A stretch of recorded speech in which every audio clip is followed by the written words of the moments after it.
Xo'sh, assalomu alaykum hammaga. Mana navbatdagi obyektimizni inshaalloh bitdi, mana bitirdik.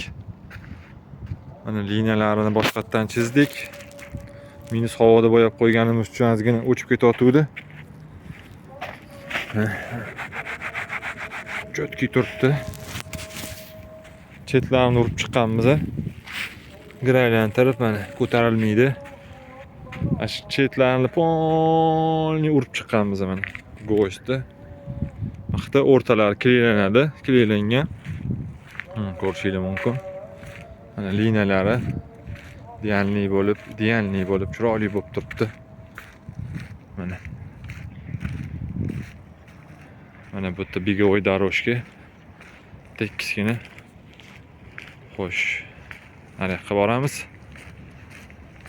Juda ham chiroyli, juda ham mazza qilib bolalar o'ynaydigan joy bo'ldi. Mana bu ko'rsanglar bo'ladi. Bu yoq tomonimizda basketbolniy zona, bu yog'imiz kattalar uchun voleybolniy zona. Mana bu yerda ham liniyalar chizib berganmiz, hammasini chiroyli qilib keltirib, mana liniyalarni ko'rsanglar bo'ladi.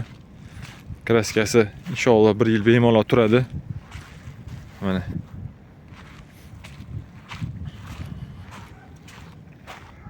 liniyalarni ko'rsanglar bo'ladi. Mana bu yerda ham chetlar urilgan. Polniy roz.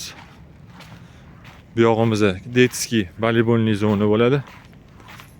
Kichkinalar uchun bu workout zonamiz. Mana turnik burish har xil mashq qilib, bolalar mazza qilib shug'ullanib sog'lom bo'lib yurishadi inshaalloh.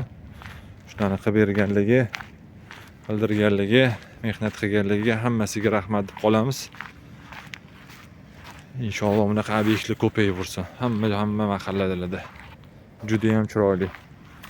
Mana bu yoqlari ham chetlari urilgan. Mana bu yoqlari ham chetlari urilgan. Ko'tarilib ketmaydi. Tanasi kelaydi.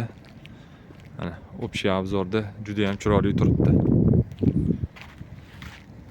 Kimga shunaqa xizmatda kerak bo'lsa, murojaat qilaverasizlar. Inshaalloh chiroyli qilib beramiz.